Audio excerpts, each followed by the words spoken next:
नमस्कार दोस्तों, आज हम फिर हाजिर हैं आपके साथ भारतीय संविधान की नई क्लास को लेकर। पीछे तक जो हमने पढ़ा, जिन अनुसूचियों को पढ़ा, आज उसी अनुसूचियों के टॉपिक को कंप्लीट तो हमने कर दिया था, लेकिन उसको आगे बढ़ाएंगे। अब अनुसूचियों के अलावा भारतीय संविधान में क्या क्या है, ठीक है। आज जिस टॉपिक पर हम पढ़ने जा रहे हैं वो अनुच्छेद 1 से भाग 1 से पढ़ेंगे, ठीक है। तो हम जिसको शुरू कर रहे हैं वो है भाग 1। भाग 1 हमें क्या कहता है? भाग 1 हमें संघ और राज्य क्षेत्रों का उल्लेख करता है। संघ और उसके राज्य क्षेत्र, यानी भारत है, भारत में कितने राज्य हैं, भारत में कितने अर्जित किए हुए क्षेत्र हैं, भारत में कितने यूनियन टेरिटरीज हैं, तो इन सब का उल्लेख हमें इसमें देखने को मिलेगा, ठीक है। संघ और उसके राज्य क्षेत्रों का उल्लेख मिलता है। संघ और उसके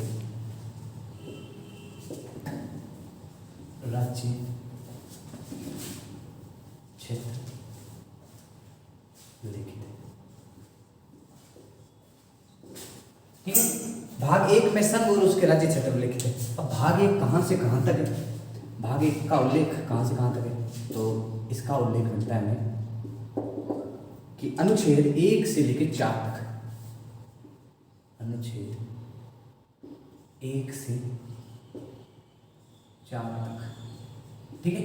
यानी अनुच्छेद 1 से आप 4 तक पढ़ोगे, उसमें आपको भाग 1 देखने को मिलेगा।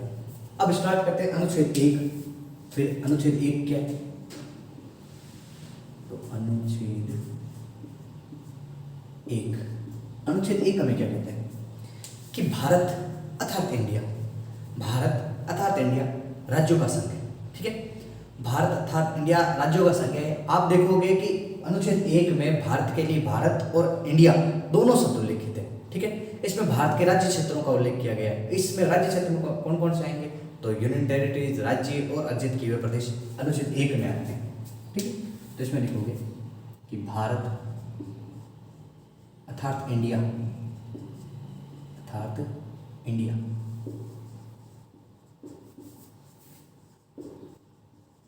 राज्यों का संघ है, राज्यों का संघ है, ठीक है। नोट लगा के लिखोगे कि भारत के लिए, भारत के लिए भारत और इंडिया, भारत और इंडिया दोनों शब्दों का उल्लेख,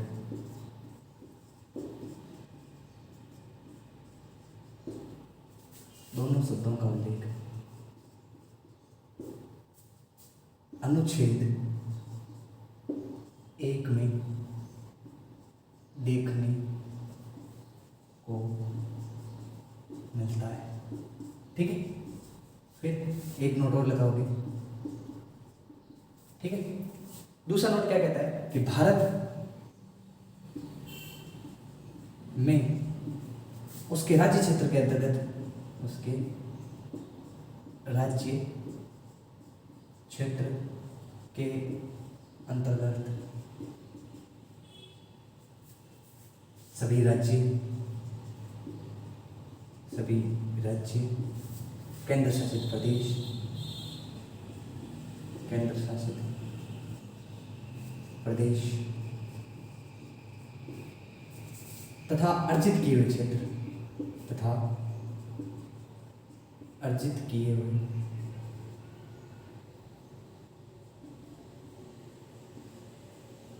क्षेत्र आते हैं, ठीक है। सिंपल है, इसमें कुछ सोचने की बात नहीं है, ज़्यादा हार्ड नहीं है। अनुच्छेद 1 क्या कहता है कि भारत अर्थात इंडिया जो राज्यों का संघ है, राज्य के अंतर्गत क्या क्या आएंगे? राज्य के अंतर्गत सभी राज्य आते हैं, जो अपने 28 राज्य हैं, केंद्र शासित प्रदेश जितने भी हैं वो आएंगे, और अर्जित किए हुए क्षेत्र सब सम्मिलित होते हैं। अनुच्छेद 1 में ये है। और अनुच्छेद 1 में दोनों शब्दों का उल्लेख मिलता है, इंडिया और भारत, ठीक है, नॉर्मल है। अनुच्छेद 2 क्या कहते हैं? अनुच्छेद 2 अनुच्छेद या आर्टिकल एक ही चीज है, ठीक है। अनुच्छेद 2 क्या कहते हैं कि मान लो भारत किसी बाहरी प्रदेश, बाहरी देश का कोई हिस्सा भारत में शामिल करना चाहता है, भारत के राज्य क्षेत्र में शामिल करना चाहता है। कल को पाकिस्तान का कोई क्षेत्र है जिसे भारत अपने में मिलाना चाहता है, ठीक है, तो इसमें क्या लिखा है कि भारत अगर किसी बाहरी देश के राज्य क्षेत्र को, बाहरी देश के भाग को अपने राज्य क्षेत्र में शामिल करना चाहता है तो संसद एक विधि बनाएगी और इस विधि के अनुसार उस क्षेत्र को भारत में शामिल कर दिया जाएगा। नॉर्मल तरीके से होता है, कोई संशोधन नहीं है। ठीक है, लिखेंगे भारत किसी बाहरी प्रदेश को भारत के राज्य क्षेत्र में शामिल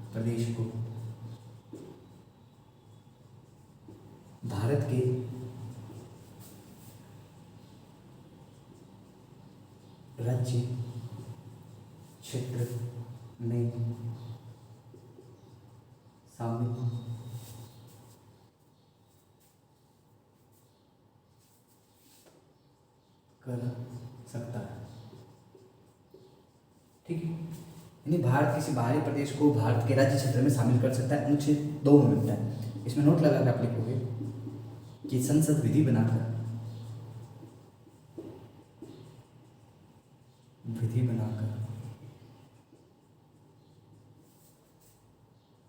उस बाहरी प्रदेश को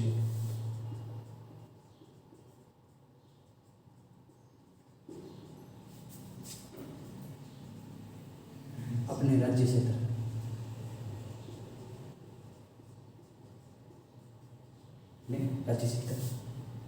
में शामिल कर सकेंगे। ठीक है, समझाए? स्क्रीनशॉट ले लीजिए, लिखना है तो लिख लीजिए।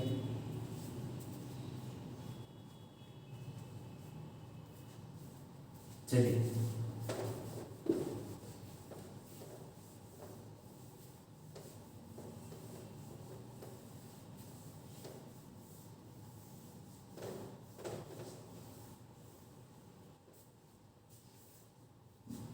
हमने अनुच्छेद 1 में पढ़ा और अनुच्छेद जो 2 में पढ़ा। 1 में तो भारत के राज्य क्षेत्र, 2 में किसी बाहरी प्रदेश को हम अपने में शामिल करना है, उसका उल्लेख बेटा। अनुच्छेद 3 क्या कहता है?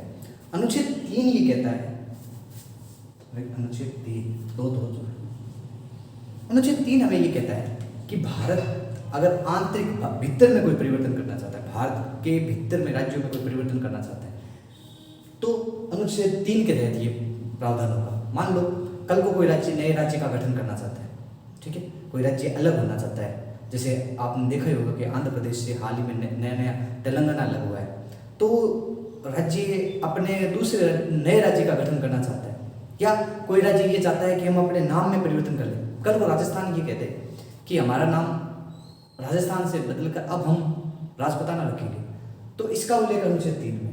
कोई राज्य अपनी सीमा में परिवर्तन करना चाहता है तो उसका उल्लेख अनुच्छेद 3 में। अनुच्छेद 3 में क्या लिखा है? भारत के आंतरिक या भीतरी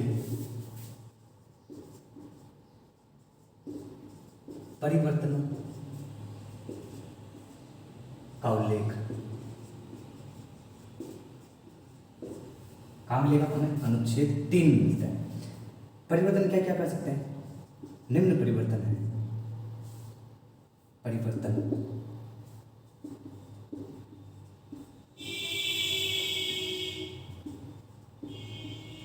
निम्न परिवर्तन क्या क्या हो सकता है कि या तो नए राज्य का गठन करते हैं, नए राज्य का गठन, ठीक है, या राज्य के नाम में परिवर्तन, राज्य के नाम में परिवर्तन, या फिर तीसरा ये कहता है राज्य की सीमा में परिवर्तन, राज्य की सीमा में परिवर्तन।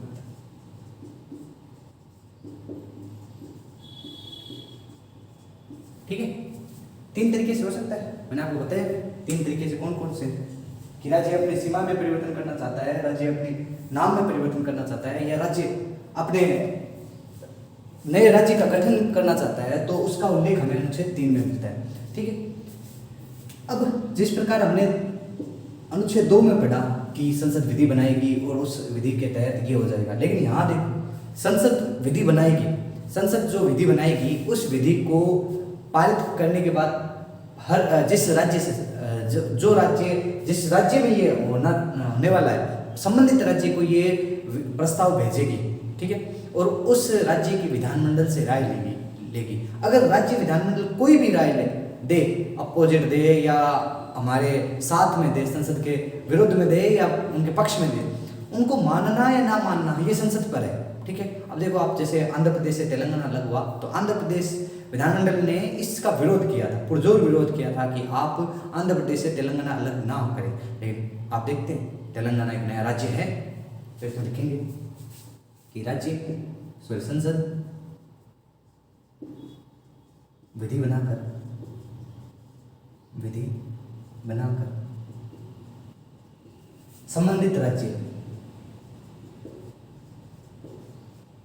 संबंधित राज्य के विधानमंडल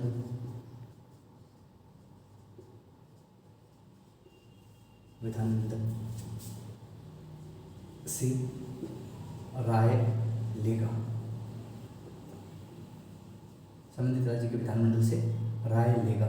अब राय मानना या ना मानना ये संसद पर है, ठीक है। अनुच्छेद 3 हमने पढ़ा। अब जिस अनुच्छेद की ओर बढ़ रहे हैं उस अनुच्छेद का नाम है अनुच्छेद नंबर 4। अनुच्छेद नंबर 4।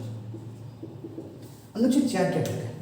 अनुच्छेद 4 हमें ये बताता है कि आप 2 और 3 यानी अनुच्छेद 2 और अनुच्छेद 3 के तहत जो भी परिवर्तन करते हो, अनुच्छेद 2 और 3 के तहत जो भी परिवर्तन करते हो वो कभी भी अनुच्छेद 368 की प्रक्रिया में नहीं है। अनुच्छेद 368 संविधान में संशोधनों का उल्लेख करता है कि संविधान में संशोधन किस प्रकार होगा, ठीक है। तो यहाँ लिखूंगा कि अनुच्छेद 2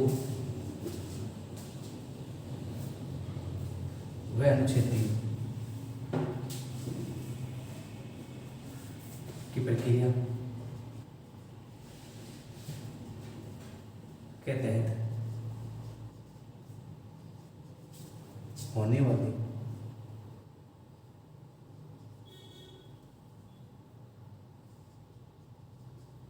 परिवर्तन या परिवर्तनों पर अनुच्छेद 368 की प्रक्रिया लागू नहीं होगी,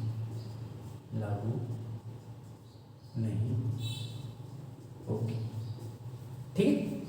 368 की प्रक्रिया लागू नहीं होगी। 2 और 3 के तहत आप जो भी परिवर्तन करते हो, ठीक है। स्क्रीनशॉट लीजिए, आप लिख लीजिए।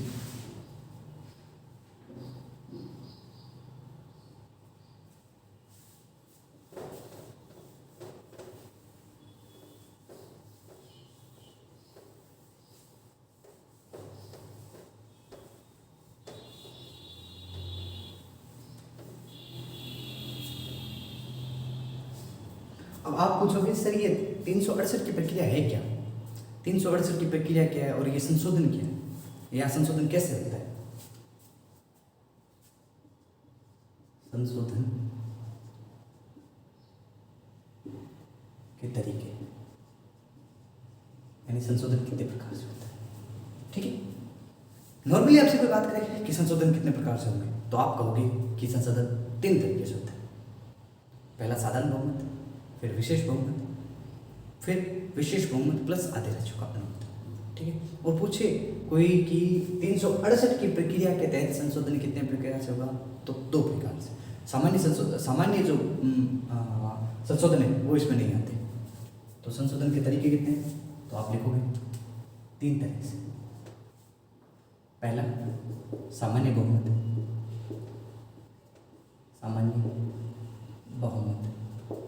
या इसे साधारण बहुमत भी कह सकते हैं, साधारण बहुमत, ठीक है। दूसरा विशेष बहुमत, ठीक है। तीसरा विशेष बहुमत होगा, साथ ही साथ आपको विशेष बहुमत करने के बाद आपको प्लस आधे राज्यों से अनुमोदन लेना होगा।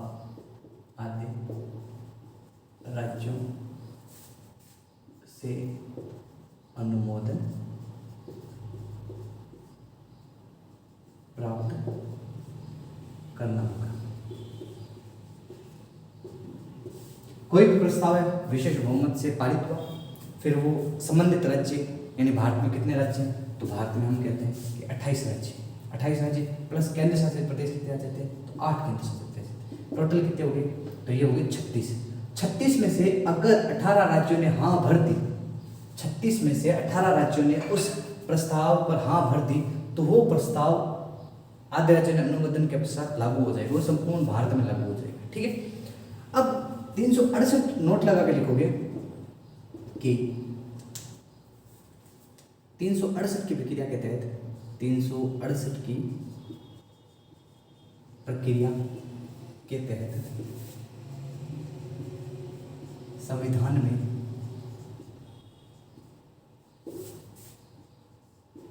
संशोधन, संविधान में संशोधन 2 तरह से होता है।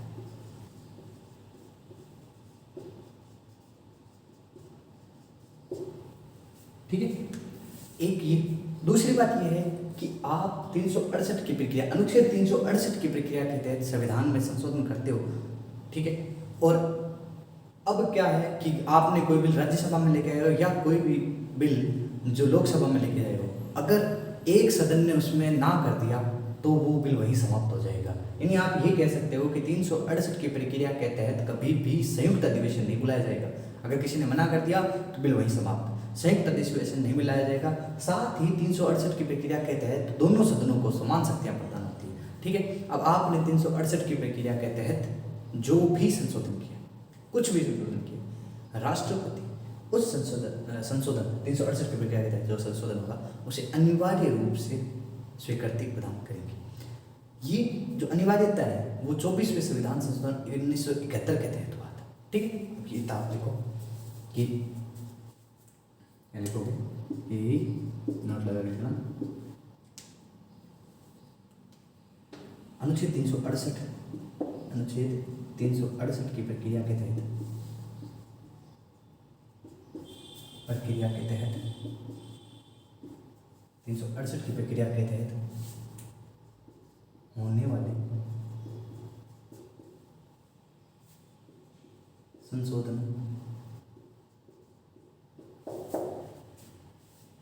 पर कभी भी संयुक्त अधिवेशन,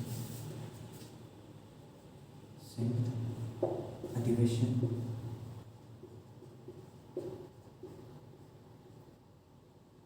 नहीं बुलाया जाएगा।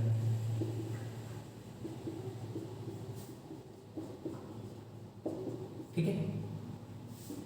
इसमें दोनों सदनों को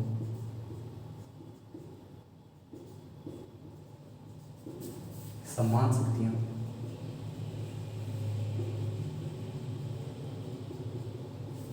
प्रदान होती है।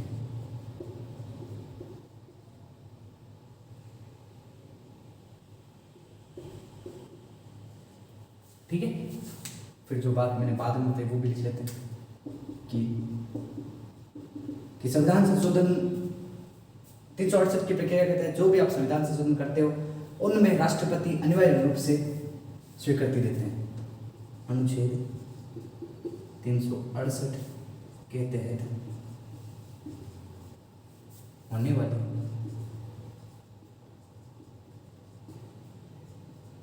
संशोधनों को राष्ट्रपति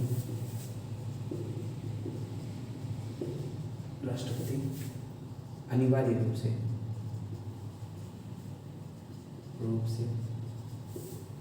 स्वीकृति प्रदान करते हैं।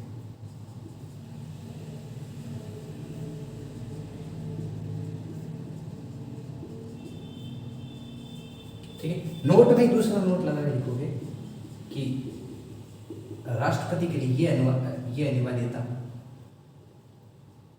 राष्ट्रपति के लिए ये अनिवार्यता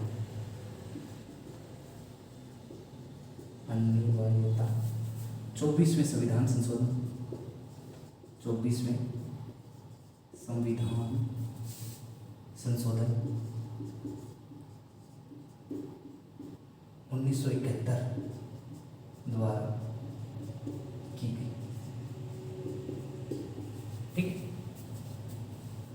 वापस देखो, संशोधन प्रकार तीन है, संशोधन के तरीके तीन, सामान्य बहुमत या साधारण बहुमत से, एक विशेष बहुमत से, एक विशेष बहुमत प्लस आधे राज्यों से अनुमोदन। कोई पूछे 368 की प्रक्रिया के तहत संशोधन के तरीके से होगा, तो दो तरीके से, विशेष बहुमत और विशेष बहुमत प्लस आधे राज्यों का अनुमोदन। फिर इसमें साथ ही क्या कहता है कि 368 की प्रक्रिया के तहत जो भी संशोधन होते हैं उनमें कभी भी संयुक्त अधिवेशन नहीं बुलाया जाएगा, संयुक्त अधिवेशन नहीं बुलाया जाएगा। इन दोनों इसमें दोनों सदनों को समान शक्तियां प्राप्त है। साथ ही 368 के तहत होने वाले संशोधन को राष्ट्रपति अनिवार्य रूप से अपनी स्वीकृति प्रदान करते हैं। नोट लगा के लिखा है कि राष्ट्रपति के लिए यह अनिवार्य था। 24वें संविधान संशोधन 1971 इंदिरा गांधी के समय द्वारा की गई थी। आप इसका स्क्रीनशॉट या लिखना चाहते हैं लिख लीजिए।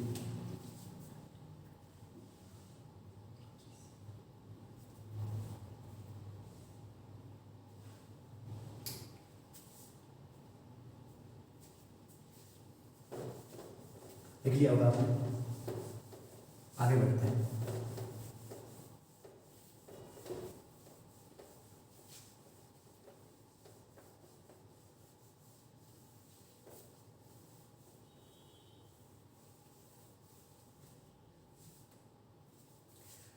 संशोधन का मतलब क्या है? संविधान में संशोधन का मतलब होता है या तो किसी चीज़ को जोड़ना या किसी चीज़ को हटाना या उस चीज़ में परिवर्तन करना। ये संशोधन के तीन तरीके। आप नोट करके लिखना चाहते हो तो लिख लो, वरना सीधा लिखना चाहते हो सीधा लिख लो। संविधान में संशोधन का तात्पर्य, संविधान में संशोधन का अर्थ है कि जोड़ना, हटाना या परिवर्तन करना।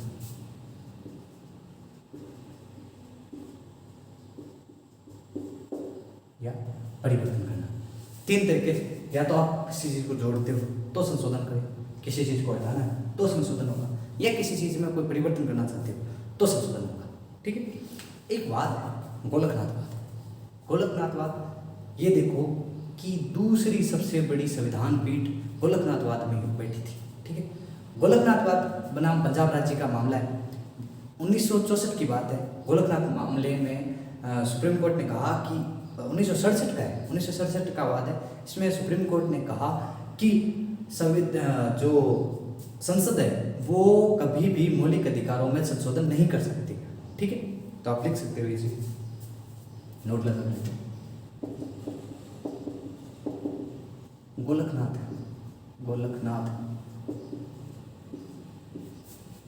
बनाम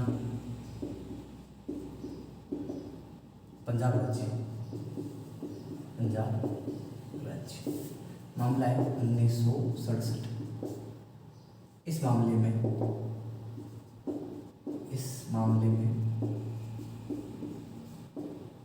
उच्चतम न्यायालय ने ये निर्णय दिया था कि संसद मौलिक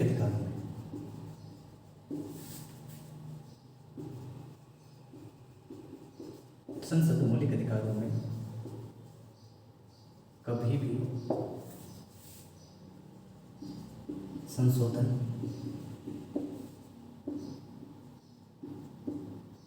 नहीं कर सकती है। ठीक है। गोलकनाथ मामले में यह कहा गया कि संसद कभी भी मौलिक अधिकारों में संशोधन नहीं कर सकती है। ठीक है।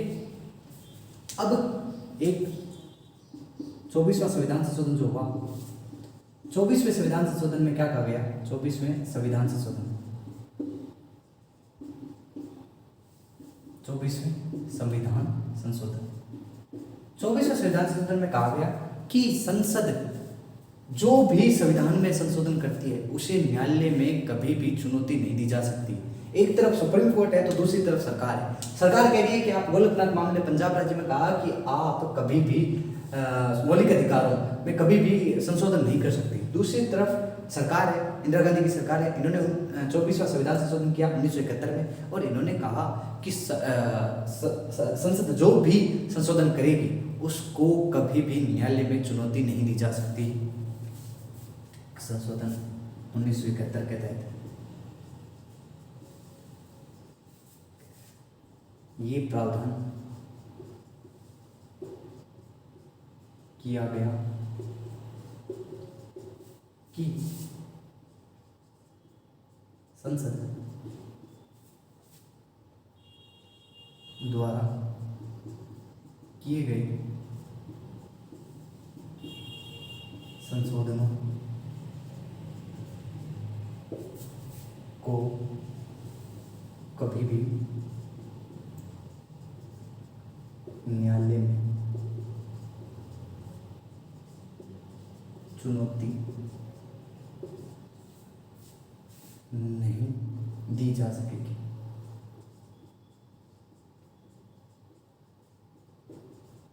ठीक है। फिर एक मामला फिर आया, केशवानंद भारती बनाम केरल राज्य। इस मामले में सुप्रीम कोर्ट ने कहा कि संसद चाहे कहीं भी संशोधन कर दे, संसद चाहे तो हर अनुच्छेद में संशोधन करते, लेकिन कभी भी संसद संविधान की आधारभूत ढांचे में परिवर्तन नहीं करेगी। ठीक है, यानी साफ साफ पर सुप्रीम कोर्ट ने ये संसद को आदेश दिया कि आप पूरे संविधान में संशोधन कर सकते हो, लेकिन कभी भी आप जो संविधान बना है उसके आधारभूत ढांचे में कोई परिवर्तन नहीं करेंगे। देख लें, केशवानंद भारती, केशवानंद भारती बनाम, मामला केरल का है तो इसलिए केरल राज्य, केरल राज्य। मामला 1973 का है तो 1973। इस मामले में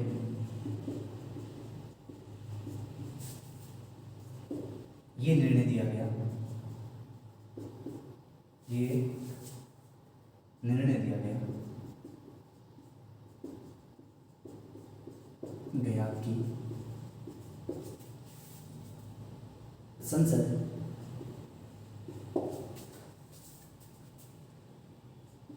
संविधान में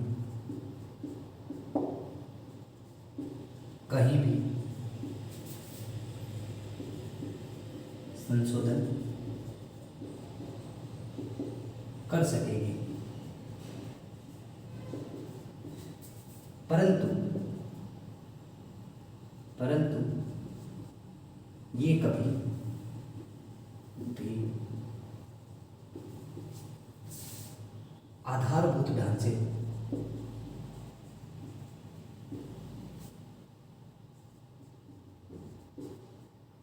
में परिवर्तन नहीं करेगी।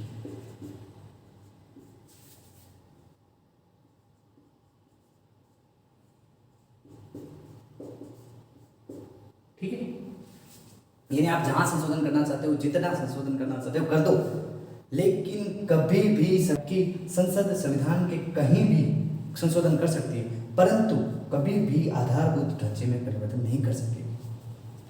ओके दोस्तों, आज के लिए इतना बहुत है। कल फिर मिलेंगे नई क्लास के साथ। थैंक यू, धन्यवाद।